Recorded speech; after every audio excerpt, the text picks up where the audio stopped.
Hi, welcome. Enjoy the content, subscribe, and turn on notifications. It was a typical afternoon for Michael Harper. Maintaining office equipment kept him busy enough to distract his mind from daily worries. But on that particular day, he finished work earlier than expected. Instead of heading straight home, an idea crossed his mind: surprise his wife, Lauren, with an impromptu dinner. They had been married for 7 years, but lately, the relationship felt lukewarm. Maybe a simple gesture could rekindle something. He decided it was worth a shot. Michael headed to Outback, Lauren's favorite restaurant. He remembered that a few weeks ago, she had mentioned having lunch there with friends. Maybe it was a silly hunch, but he decided to check it out. When he parked in the restaurant's large and busy lot, his heart skipped unexpectedly. He recognized Lauren's car. The sight filled him with a mix of curiosity and unease. She didn't mention going out today, he thought, trying to convince himself it was nothing. For a moment, he considered going into the restaurant, giving Lauren a hug, and seeing the surprise in her eyes. But something held him back, a nagging feeling that was hard to explain. He decided to wait in the car. That's when the restaurant door opened, and Lauren emerged, smiling. She wasn't alone. Beside her was a tall, well-dressed man with brown hair. They seemed comfortable with each other, sharing laughs as they walked toward Lauren's car. Michael gripped the steering wheel tightly, trying to process what he was seeing. He recognized the man immediately: Ethan Miller, Lauren's ex-boyfriend from college. She had mentioned Ethan a few times, always casually, as if he were just a distant memory. But at that moment, the closeness between them seemed anything but something from the past. Watching every move of Lauren and Ethan, Michael felt a heaviness in his chest. They were talking too closely, broad smiles, gestures almost in sync. He tried to rationalize. It could just be a casual lunch, he thought, but doubt had taken root. When the two got into Lauren's car, Michael was overwhelmed by a wave of unease. He started his own car and decided to follow them. With each passing mile, the tension grew. Lauren's car stopped in front of a house in a quiet, out-of-the-way neighborhood. Michael parked at a safe distance and watched as she and Ethan got out of the vehicle. Lauren seemed relaxed, even excited. They talked for a few more moments outside before entering the house together. Michael couldn't move. He sat there, feeling a sense of betrayal and helplessness that seemed to consume everything around him. His gaze fixed on Lauren's car. That's when he noticed something that made it all worse. Through the car window, he saw Lauren open the console and remove the earrings she was wearing, along with her wedding ring, leaving everything there as if they were just disposable items. The gesture hit Michael like a punch. He felt the ground crumble beneath his feet. Something inside him changed at that moment. The image of Lauren removing her rings was etched in his mind as a symbol of everything he feared was true. Michael drove back home in almost complete silence, but his mind was in chaos. The image of Lauren taking off her ring still throbbed like an open wound. He parked in the garage and, almost automatically, entered the house that now felt empty of meaning. The place that was once a home now seemed just a space filled with memories that were starting to lose their shine. He sat on the couch, her ring and earring still in his hand, looking at the objects as if they were pieces of a puzzle he didn't want to solve. Michael wasn't the impulsive type, but something inside him snapped. He decided he needed clarity and, above all, dignity. He went upstairs to the bedroom, grabbed a suitcase, and began filling it with his clothes and essential belongings. Each item placed inside was like a small farewell to the life he thought he had. Then he emptied the joint account he had with Lauren, transferring the funds to an account in his name only. He knew she wouldn't need the money as much as he needed distance. When the clock struck 7 p.m., he heard the sound of Lauren's car pulling into the driveway. Michael took a deep breath and prepared for the confrontation. It wouldn't be a spectacle. He wasn't the type to raise his voice or make a scene, but she needed to hear what he had to say. The door opened, and Lauren entered with a smile that vanished instantly upon seeing him sitting on the couch, holding her ring and earrings. The air felt heavier than ever. She dropped her purse on the floor and hesitated for a moment before trying to appear casual. "Hi, honey. You're home early. How was your day?" she said, her voice slightly trembling. Michael didn't respond right away. He just looked at her, his eyes filled with a mix of hurt and determination. After an uncomfortable moment, he held up the ring between his fingers. "Lauren, where's your ring?" The question was direct, almost surgical. She blinked, seemingly trying to buy time to think. "Oh. I think I took it off this morning before I left. Maybe I left it in the bathroom. You know how forgetful I am with these things." Michael tilted his head slightly, as if considering her excuse. Then, calmly, he replied, "Left it in the bathroom, huh?" He stood up slowly, his movements controlled, like someone handling a dangerous animal. "Or was it in the console of your car, in front of Ethan's house? Because that's where I found this." The impact of his words was immediate. Lauren's face lost all color, and her eyes widened. She tried to speak, but no sound came out. After a few suffocating seconds of silence, she finally murmured, Where did you find that?" "Michael, it's not what you think." He interrupted firmly, without raising his voice, but each word was sharp. "I saw you, Lauren. I saw you having lunch with him. I saw you entering his house. I saw you taking this off as if it meant nothing." He held the ring for a moment before gently tossing it onto the table between them. "You don't need to explain. I get it." Lauren took a step toward him, her face now a mix of desperation and panic. "Michael, please. It was just a casual meeting. Nothing happened, I swear. I was going to tell you, but I didn't know how." He raised his hand to stop her. "It doesn't matter, Lauren. Whatever you did or didn't do, it's enough." He picked up the suitcase that was beside the couch and started walking toward the door. "I'm leaving. I'm going to take a few days to think, and when I come back, it'll be with divorce papers." Lauren stood there, motionless, as Michael walked out the door. The sound of the suitcase rolling across the floor echoed through the room. He didn't look back. He closed the door calmly and got into the car. The engine roared in the quiet of the night, and he was gone, leaving behind not just a house but an entire chapter of the life he thought he'd built with Lauren. Michael drove aimlessly that night, the illuminated city passing by as a blur outside the window. Each mile seemed to take away a piece of the weight he carried but also left a deep void. The road, with its constant hum, became his only companion as he tried to sort out his thoughts. His phone rang incessantly, but he didn't look. He knew it was Lauren. And at that moment, nothing she could say could erase what he had seen. When the sun began to rise, he realized he was on the interstate heading toward Columbus, Ohio, where his older brother Thomas lived. He was the only person he trusted now. Thomas had always been practical and straightforward, the kind of man who told things as they were, without sugarcoating. Michael knew he needed that objectivity. Driving there seemed like the only logical decision at that moment. Upon arriving, Michael parked in the driveway of Thomas's modest house, a place he hadn't visited in years. The house had the same cozy appearance as always, but Michael felt like a stranger in his own life. He knocked on the door, and Thomas answered with the confused expression of someone not expecting visitors so early. "Michael? Man, what are you doing here at this hour? Everything okay?"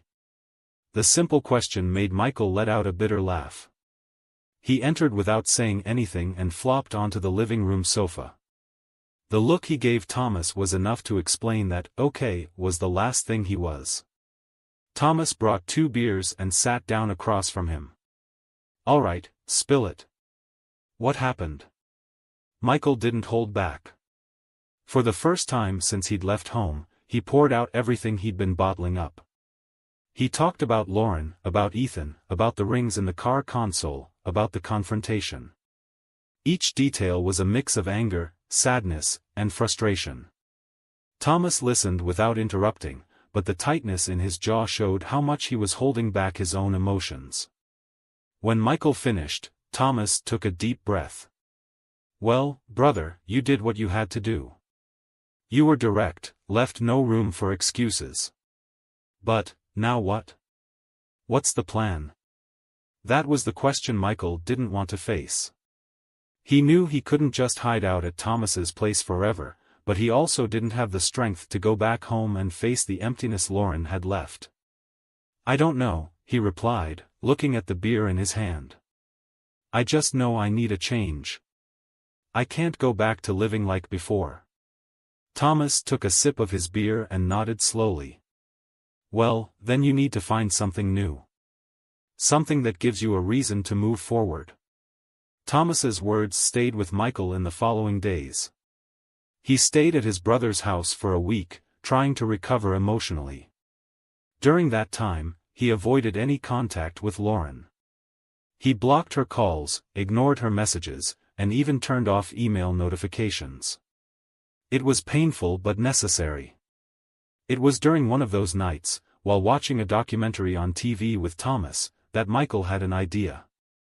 The program showcased the lives of truck drivers and how they traveled across the country, dealing with the challenges of the road.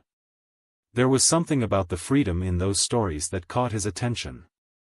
"I think I want to try that," he said suddenly. Thomas looked at him, puzzled. "Try what?" "Being a truck driver.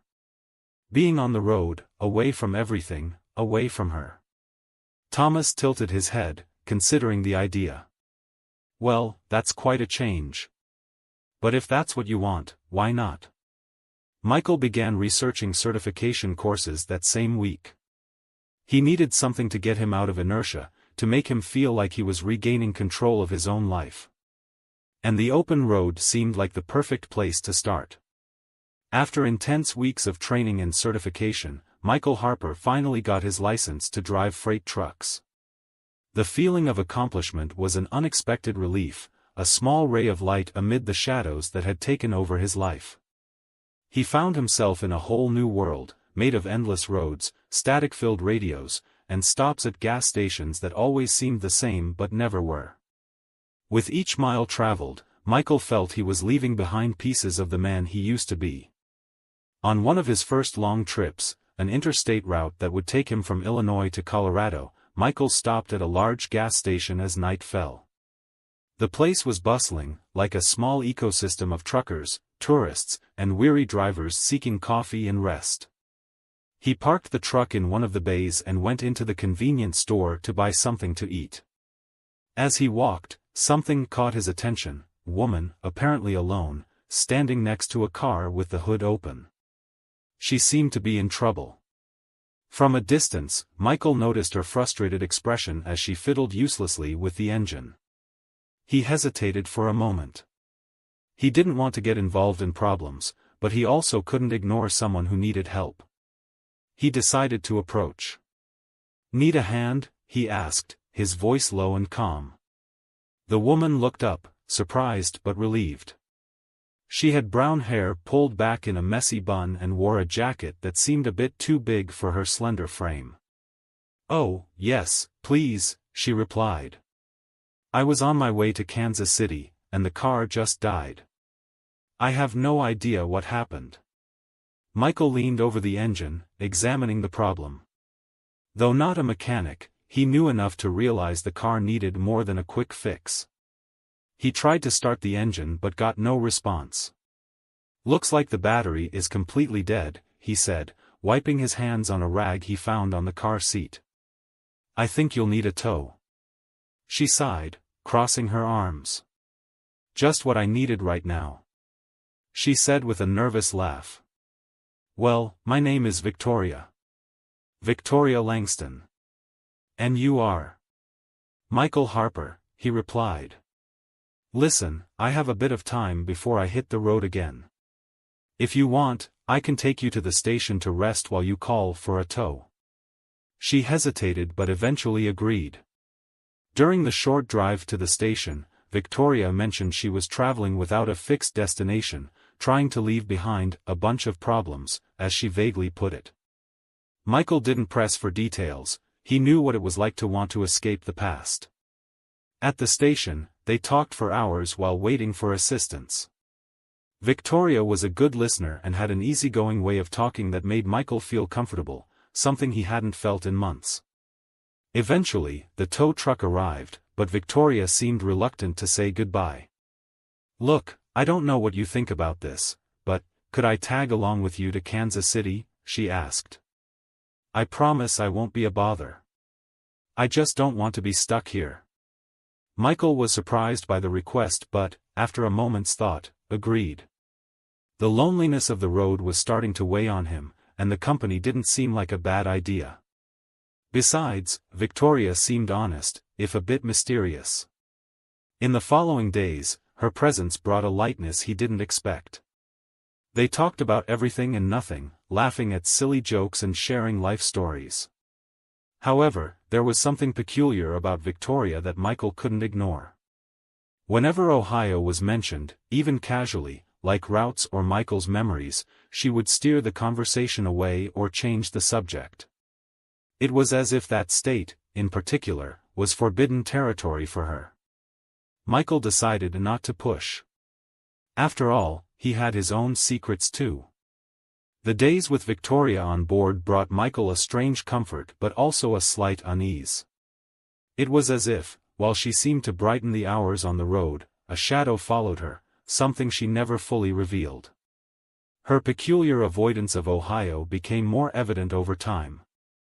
Every time the word came up, even in trivial contexts like routes or Michael's recollections, Victoria would immediately change the focus. He noticed but preferred not to press the issue. It was one particularly quiet night, at a rest stop in Kansas, that Michael began to notice other details. Victoria had a habit of carrying a small black bag that she never let out of her sight. Even during stops, she kept it close, as if it contained something valuable or perhaps dangerous. He found it odd but again ignored it. After all, everyone carries secrets, right? During that stop, Michael was refueling the truck when he overheard a conversation between two truckers in the parking lot. The talk seemed heated, but what caught his attention was the tone of alarm in their whispers. "It's the same story, man. Another trucker found dead," one of the men said, gesturing with the hand holding a coffee cup. "And the police still think it was poisoning. It's getting dangerous out here." Michael tried not to show he was listening, but the words, trucker, and poisoning made him freeze for a moment. He wasn't usually paranoid, but the idea of something like that happening on the road made him uneasy. He returned to the truck with a slight knot in his stomach but disguised it, not wanting to alarm Victoria. Climbing into the cab, he found her calm, looking at the road as if she were at peace. There was something almost hypnotic about how she seemed so detached from the world's chaos. Michael hesitated but decided to share what he'd heard. "Hey, I overheard some guys talking at the station. Sounds like there was another case of a trucker, killed by poisoning." "Strange, huh?" Victoria turned her head to him, her face expressionless for a moment. Then a nervous smile appeared. "That's scary. But you know how it is, people love to exaggerate. There's always gossip like that, especially in isolated places." Something about her response didn't feel right. Michael tried to dismiss his intuition, but that night, as he drove down the deserted road, thoughts began to pile up. He remembered the vials Victoria always carried in her bag and the times she'd handle them discreetly, saying they were just medicine. He also recalled how evasive she was when asked about her past. Doubt began to grow, a constant whisper in his mind. Victoria was kind, funny, and smart, but, who was she really? And, above all, what was she hiding? While the radio played a soft song and Victoria seemed to doze off in the seat beside him, Michael glanced at her. The tranquility on her face contrasted with the unease now consuming him. The road ahead was long and lonely, but for the first time, Michael felt that maybe, just maybe, he was carrying something heavier than the cargo in the truck. The tension between Michael's doubts and Victoria's seemingly innocent behavior became unbearable on the next leg of their journey.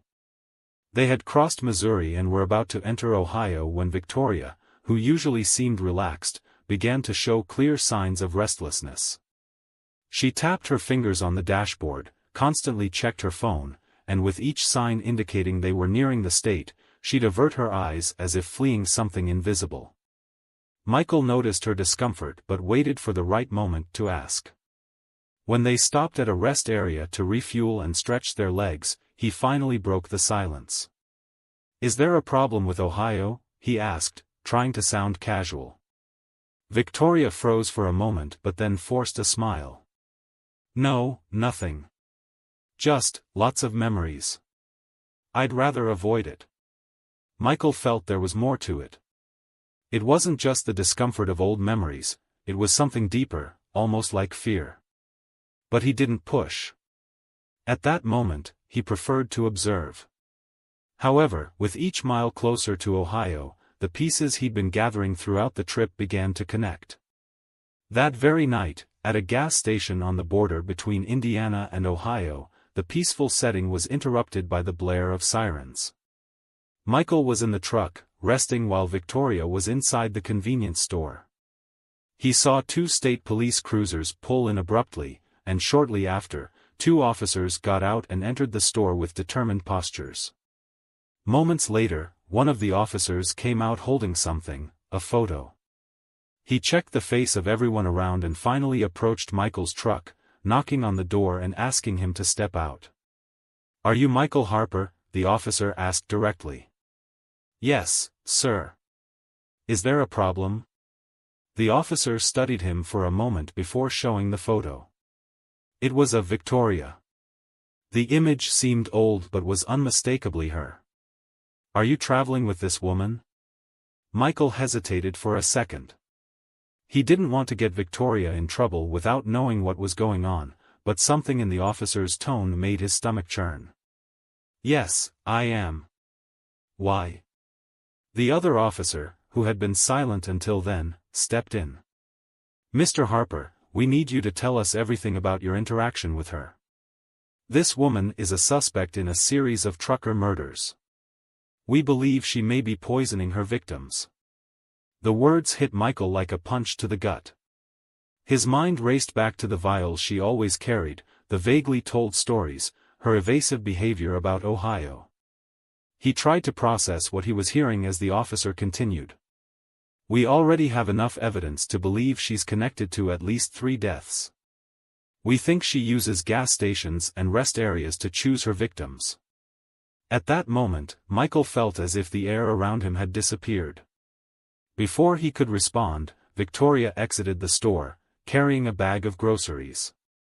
She immediately froze upon seeing the officers next to Michael, her eyes wide. For a second, they locked eyes.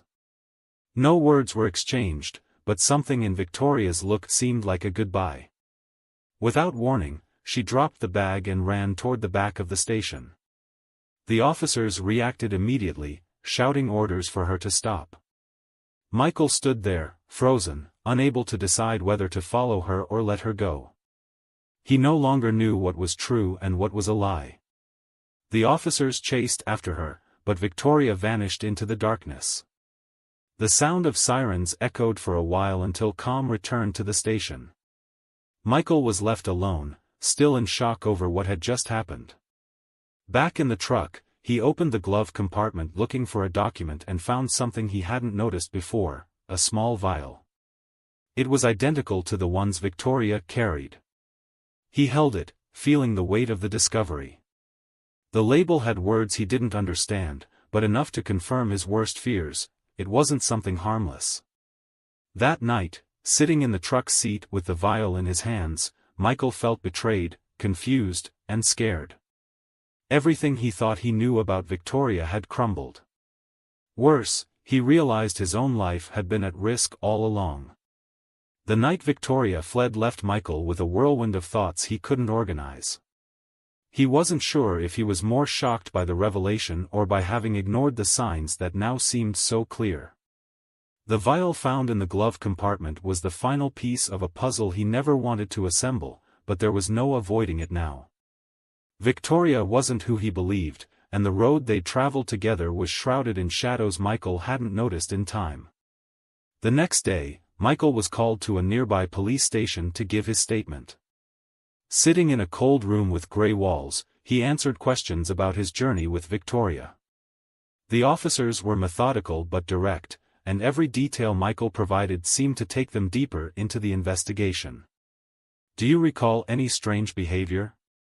Anything she said or did that seemed suspicious?" one of the detectives asked, a middle-aged man with tired eyes. Michael hesitated, mentally replaying the moments he'd shared with Victoria. The bag she always guarded so carefully, the abrupt changes of subject when Ohio was mentioned, the way she always avoided getting close to other people at rest stops. "She had vials," he finally said. "She always carried them with her. Said they were medicine, but never explained exactly what for. I didn't ask more because, well, I thought it wasn't my business." The detective made a note and looked at him. "Those vials could be important. We've been able to trace other cases where victims ingested similar substances before dying. It's likely she's using these vials to mix something lethal." Michael swallowed hard.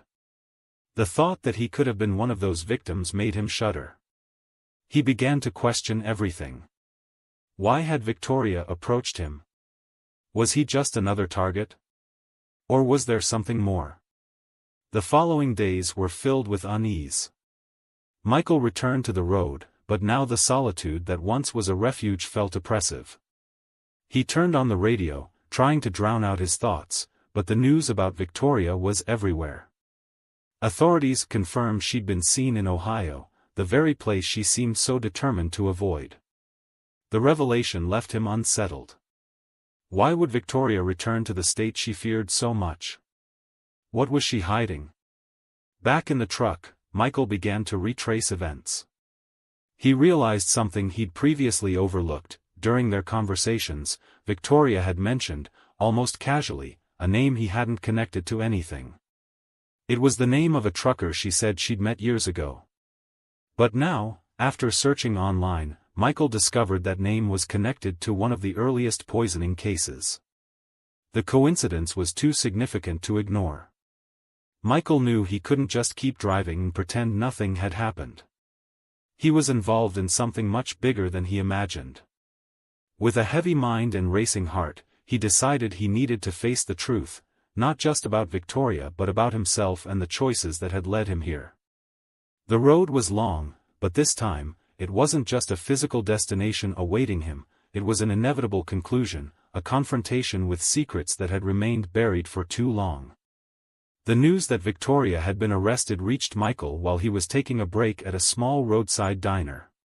He was sipping coffee and reading the local paper when he saw the headline, "Woman suspected of killing truckers arrested in Ohio." It was her, without a doubt. The photo showed Victoria with a serene, almost indifferent look that made Michael shiver. He knew he needed closure. He needed to understand what lay behind everything they'd experienced together on the road. Michael drove to the penitentiary where Victoria was being held. He didn't know exactly what he expected to find, but something inside him demanded answers. Upon arrival, he was led to a visitation room, separated by a thick pane of glass. When Victoria entered, wearing the orange prison uniform, she looked like a different person. There was something empty in her eyes, as if all the energy he knew had vanished. He picked up the phone connecting them and got straight to the point. "Why?" he asked, his voice heavy with conflicting emotions. "Why did you do all this, Victoria?" She held the phone on the other side, sighed, and looked at him with a mix of weariness and relief, as if she'd been expecting this question. "You want to know the truth, Michael?" she began, her voice low but firm. "I was married twice. My first husband was a trucker. At first, he seemed perfect, but do you know what he did on every trip? Cheated. Every damn trip was an excuse to be with another woman. I found the messages, motel receipts, everything. I felt destroyed but managed to divorce him. Thought I could start over. She paused, looking down before continuing. Then I met another trucker. Thought he'd be different. He seemed caring, attentive. But he was worse. The cheating was blatant, and he didn't bother hiding it. I endured it for years. Every mile he drove was another piece of me he destroyed. Michael listened in silence, feeling her anger overflow even through the glass. That's when something broke inside me, Victoria said, her expression cold. I realized that to them, it was just that, a life of trips and betrayals. I started to hate, not just them but all of them. Every trucker I saw, every man who reminded me of them. I decided they didn't deserve to keep doing what they did to me. They needed to pay.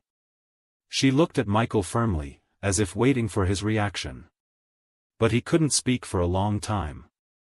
His hands gripped the phone tightly, and he felt a knot in his stomach.